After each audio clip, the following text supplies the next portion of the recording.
Lord. Thank you, God. Our God is a God of multiplication. Therefore, we declare 2013 as a year of multiplication. Amen po ba tayo doon?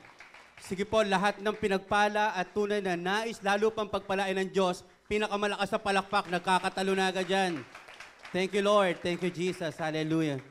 So, ito yung bagay na tatalakayin natin ngayon. Ano po, baka siguro napansin nyo, uy, mukhang swerte tayo ngayon. Walang offering.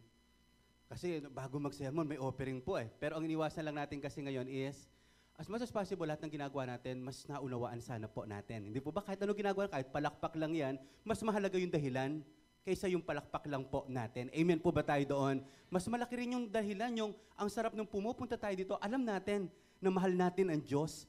Kasi kaya tayo narito ngayon para mag-worship sa Panginoon. At naniniwala po ko, even sa offering po, kung hindi po tayo aware po, pwedeng para lang tayo nagbibigay ng tip kay God kung ano yung mabunot natin or pwede rin naman talagang buong puso tayo nagkakaloob dahil naunawaan natin ang mga ipinagkaloob ng Diyos. So, Lord willing, after first service, maibigay po natin yung mga life group guides po natin, sinayin po natin yan. At the same time, pag na-print natin mamaya po, napakaganda po na ma-discuss po natin ito sa ating mga life groups. Okay, so mamaya po after, Lord willing, first or second service po, nakaprint na po yan, kukuhanin nyo lang po sa gawing likod. Okay. Actually, nung isang linggo po, nanonood ako kay Lucy Cruz Valdez, part ng good, bihirang-bira sa mga report ko kasi may good news, karaniwan patayan, sobrang normal na po, magulat po kayo kapag nanood kayo ng balita na wala malang patayan, wala malang nakawan, wala malang trahedya. Halos yan na po yung laman ng balita po, Kaya nga po, bihirang-bira na makabalita din mga nagsoli ng pera, hindi ba, yung mga ganong katapatan, Pero eto sa isang report, pinag-aralan at may survey na ginawa, sinong bansa ang pinaka-generous? At alam niyo ba kung ano po yung nakita natin na ang Pilipinas po, isa po sa kasama, Out of 146 country po, or countries, ito po ang tumabas po sa survey. Out of 146, pang-17, ang bansang Pilipinas. Sa sinasabi nating generous or mapagbigay. Ang kanilang sukatan pag sinabing generous, mapagbigay sa pera, mapagbigay sa oras, mapagbigay sa mga hindi kilala. So yung bansa po na yun, dun yung kinakategorize, para masabi pong generous. Kaya po, nagpapasalamat tayo sa Panginoon dahil ang Pilipinas kasama pala talaga sa mapagbigay. Pagkatapos, in terms of volunteering po, pang-ilan po ang Pilipinas sa pagbibigay ng oras? Pang-4 ho. Pang-4 po sa pagbibigay ng oras kasi po, walang magawa. Hindi ho. Talagang napaka-generous yung in terms of volunteering ho talaga. Talagang nagbibigay ng oras, kaya ngayon sa mga medical, dental mission, o kung ano pa man yan, isa po tayo sa mga talagang tumutugon agad. So nung nabasa ko ito at napakinggan ko ito, sobra naman ako natuwa. Kaysa naman makilala ang bansang Pilipinas na may pinakamaalat na tuyo sa buong mundo, may pinakamahabang pila ng tsinelas na butas. Alam niyo yung ganun, pahabaan ng longganisa sa katusino. Ano naman kinalaman noon, Kaya nga, napakaganda na ang Pilipinas po ay nakilala po sa isa sa pinaka-mapigbigay na bansa. Tanong mo sa katabi mo muna, kasama ka ba doon? Okay, kung kasama ka doon, lakasan nyo natin palakpak para sa Panginoon.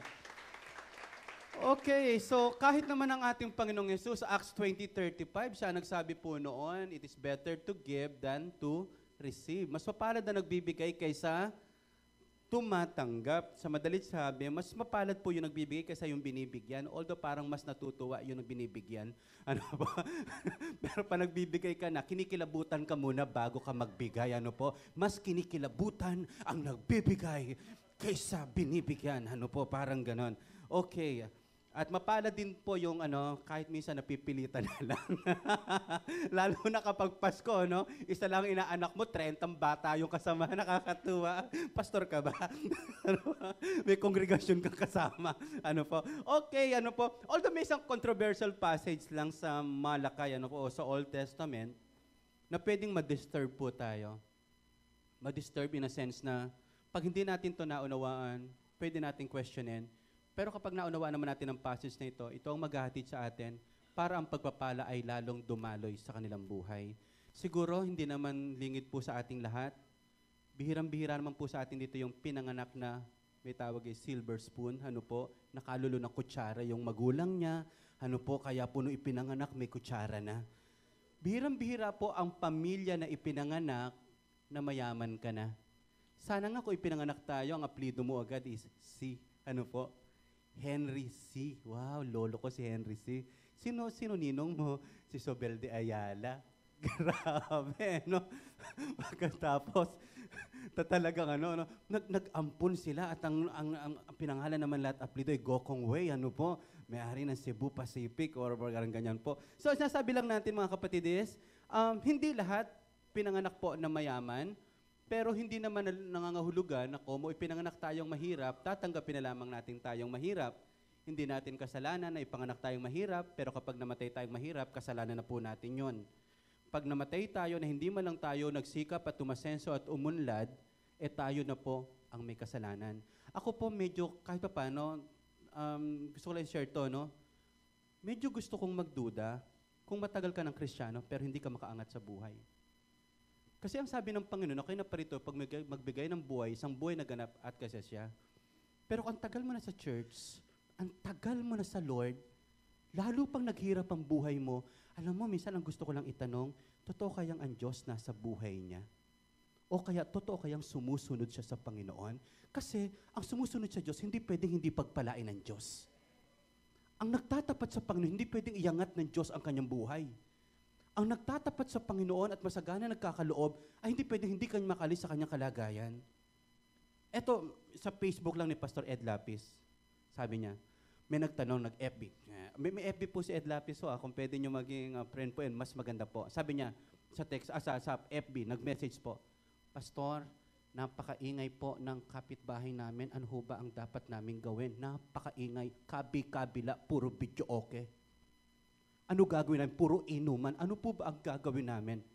Madali lang yan, iho, anak. Mag-ipon ka ng maraming pera para ka makabili ka ng bahay sa Fords Park at sa mga lugar na tahimik.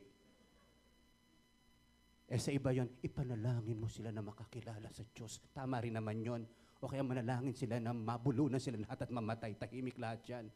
Ang problema sa atin, kahit may burol, maingay pa din. Ang sasabi natin is, totoo nga naman, ano? May pera ka, may choice ka. Magtiis ka eh. Di ka nagsikap eh. Minsan kahit kapirasong na barong-barong pinamana, isinanla mo pa. So ito yung sabi po natin mga kapatid, binigyan tayo ng Diyos ng mga kakayaan para tayo magsikap. Amen po ba tayo doon? Isa mo lang malakas sa palakpak muli para sa Diyos. Hallelujah. Ito yung controversial passage na medyo gusto ko pong sabihin sa inyo po. Ano? Sabi dito sa Malaki chapter 3, tama po, 3 verse 8, Will a mere mortal rob God? Yet you rob me. Hindi po hapon na nagsasalita rito, ano? Yet you rob me, I rob you too. Iba po yun, ano? Yung kaya bang nakawan ng tao ang Diyos? How are we robbing you? In tithes and offering. Ang tanong ko naman, matuwid bang pag nakawan ng tao ang Diyos? Sa verse na yan, kaya bang nakawan ng tao ang Diyos? Yung mayaman niya, ang hirap nakawan eh.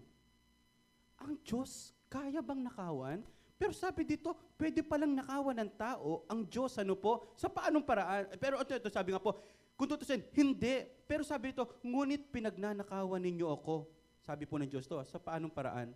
Sa mga ikasampung bahagi at handog. So, kapag hindi, ito para mabasa natin, para mapag-aralan natin po ng todo ito, tingnan po natin yung context nito. From verse 6 to 12, tingnan natin. Sundan nyo na lang po ako. Sabi dito sa Malaki 3 verse 6, I, the Lord, do not change. Ano po? Doon pa lang tinan muna natin, ang Diyos natin hindi nagbabago. What is the opposite character naman po nito sa tao? Ang tao, ang bilis magbago. I, the Lord, do not change. Ang Diyos, hindi po siya nagbabago. Sa kanyang kapangyarihan, kabaitan, hindi po siya nagbabago. Sabi nito, so you, the descendants of Jacob or Israel, are not destroyed. So, kung talagang ang Diyos lang pabago-bago, ano po, at sa katigasan ng ulo ng Israel, pwede niya nang wasakin ang bansang Israel. But, sabi nito, ever since the time of your ancestors, you have turned away from my decrees and have not kept them. That is the problem, kaya hindi pinagpapala ng Diyos, especially that time ang bansang Israel, ang tigas ng ulo niya. Hindi siya sumusunod sa utos ng Diyos. Masdan nyo po, kahit naman sa atin lang, masdan nyo ang mga anak na hindi sumusunod sa Diyos. o sumusunod sa magulang, sila ba yung pinagpala? Nakita na ho ba kayo ng umasenso? Ano ang sikreto mo? Pagsuway sa magulang. Pinag-aaral ako, hindi ako nag-aral. Sabi nila, wag ako muna ako mag-asawa, bata pa ako, nag-asawa agad ako. Tingnan mo, narito ako, ang laki-laki ng bahay ko, may rehas, may mga pulis na nagbabantay, may pagkain, walang bayad, at hindi ko alam kung kailan ako makakalabas. So mga kapatid, talaga pong mahirap pong umasenso nang wala pong pagsunod sa ating Panginoon. Sabi nito, return to me and I will return to you, says the Lord Almighty. Magbalik loob kayo sa akin at manunumbalik ako sa inyo. So ang issue dito is, malayo ang loob.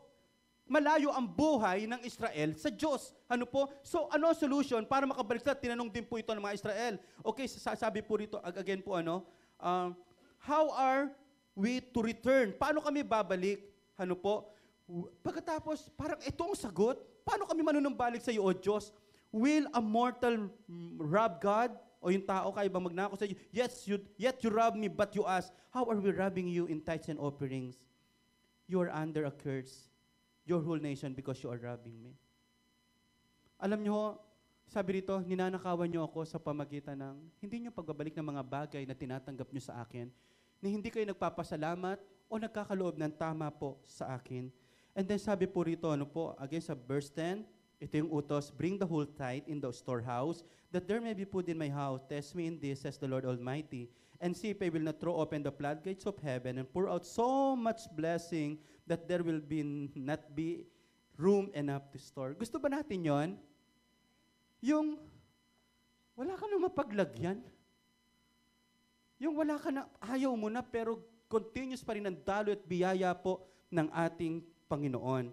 I will prevent pests from devouring your crops, and the vines in your fields will not drop their fruit before it is ripe, says the Lord Almighty. Ito ang ganda rin. Then all the nation will call you blessed, for yours will be a delightful land, says the Lord Almighty.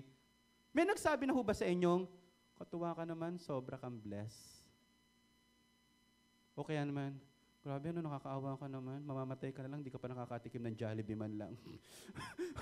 Kakalungkot naman yung ganun po, So, ang sarap po yung, talagang ngayon pa lang, claimin na natin na ang design talaga sa atin ng Diyos, pagpalain talaga tayo ng Panginoon at sumunod sa kanyang kalooban. So, sabihin niyo nga po sa katabi niyo po, pagpalain ka ng todo ng Diyos.